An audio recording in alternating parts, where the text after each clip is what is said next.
that you've done to support financial education here in New York City. Okay, well, thanks, Jay.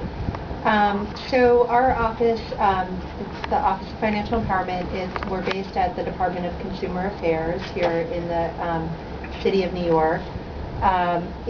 We are probably one of the first local governments in the nation that has sort of taken on this task of sort of developing programming around not just financial literacy and financial education, but really financial empowerment. Our mission is to educate, empower, and protect low-income New Yorkers in the financial services marketplace. And so, you know, as we do that, we've been developing a lot of programs around financial education and helping people access one-on-one financial counseling. But we've also been developing asset building initiatives and testing out pilots on how do you sort of help people get onto the pathway of asset building. And then we also, our office, because we're based at the Department of Consumer Affairs, which is an enforcement agency that the city government has that enforces the city's consumer protection laws, we've kind of been able to insert this mission of protecting people in the financial services marketplace into sort of a conventional local government enforcement agency. So we have worked with, throughout our various divisions at the agency, we've worked with them to be enforcing the consumer protection laws, going after deceptive practices having to do with mortgage fraud, tax preparation, marketing of refund anticipation loans. We worked with our enforcement agency to direct them towards problematic and deceptive practices in the debt management, debt settlement arena, debt consolidation. Our agency licenses debt collectors. So we've really thought of our approach to financial education really broadly, and that there needs to be this sort of balance between making sure that people are as educated as they possibly are to be able to make the right financial choices. But it's equally important to make sure the best financial choices are available to people. So in addition to our enforcement work, we also spend a lot of time negotiating with financial institutions to encourage them to be developing a kind of safe and affordable product that people can use productively.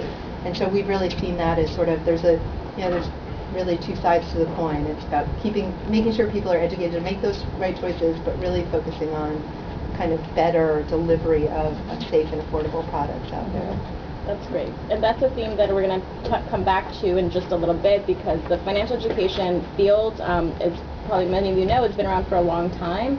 And there's, I think, always been kind of a split among people that do it in terms of, you know, kind of what Kathy's alluding to, that there has to be a balance between, yes, teaching people about, you know, how to navigate the financial system, right? That's, I think, fundamentally what financial education is. How do you understand what your options are? How do you navigate this and manage your finances in a way that's good, right?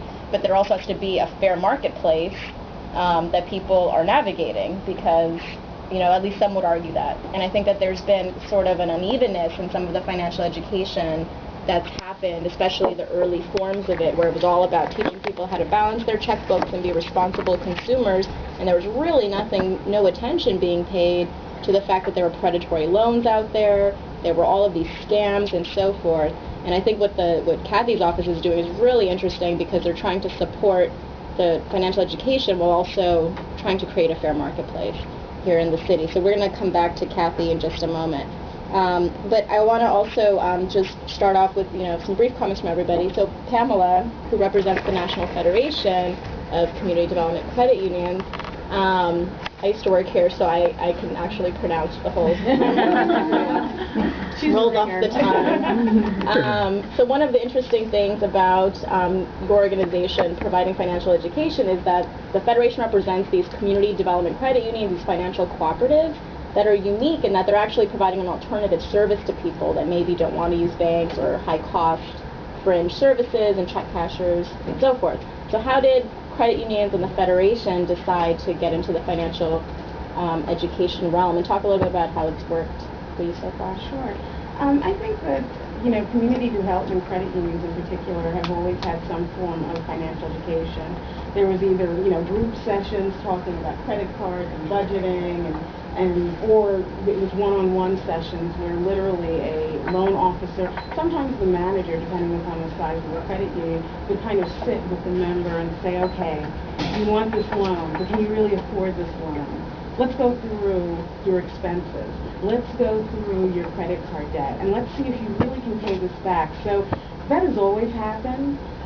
The Federation developed a formal program in 2002, and we did that formal program in conjunction with the National Endowment for Financial Education, better known as NEFI. There really wasn't, prior to 2002, financial literacy materials specific to credit unions. There's lots of financial literacy materials out there. Once a month, as a kind of joke to myself, I Google financial education or financial literacy to see how many hits come up, and it's always in the millions. But we decided that, with the help of NEFI, that we wanted a formal program, and we developed a formal program called, well, the book is actually called Your Path to Financial Freedom. And our program is called Each One Teach Many, because it's a financial literacy train-the-trainer program. We know that it's impossible for us to reach all of the communities that our credit unions serve. Our credit unions now have members that total, I think it's 1.5, 1.6, thank you, another staff member. 1.6 million people. So we know we're not going to be able to reach all of them, but we know that we can reach our credit unions and we can reach others. Kind of one of the interesting things I just wanted to mention that happened, we originally thought this program was just going to be for our member credit unions or for other credit unions. And when we first put together our workshop, we said, okay, great, you know, let's advertise this, and yeah, we'll send it to some of our partner nonprofits, but we probably won't hear from them.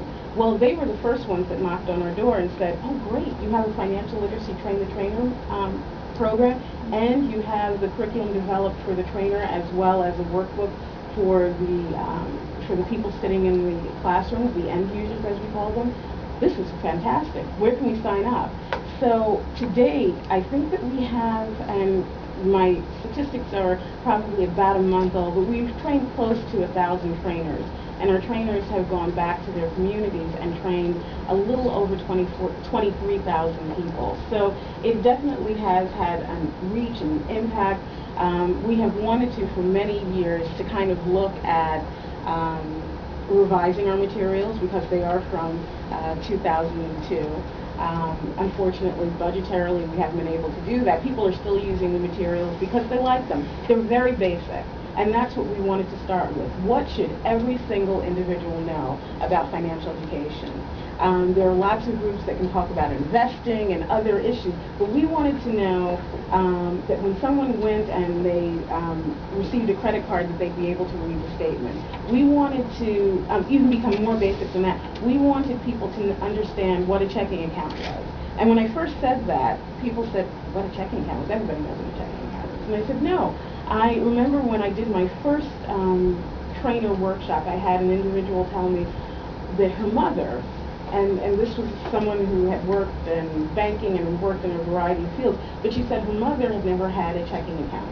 And she was all of a sudden offered the opportunity by her bank to have a checking account. Well, her mother just started writing checks and writing checks and writing checks, and said, and of course, you know, they were bouncing, and you know, she was having all of these overdraft fees, and things were a little crazy. So she called in the support of her daughter for support and said, I don't know what the problem is. And she's like, Mom, what are you talking about? Why did you write all these checks? She's like, well, I had checks in my checkbook. So I thought I could just keep writing because I had checks in my checkbook. And I would like to think that that's an isolated situation. That was just that individual. But as we've gone throughout the country, as I've worked with our trainers, that's not the case. And those are some of the very basic issues that we wanted to make sure that our financial literacy program addressed. Great, thank you.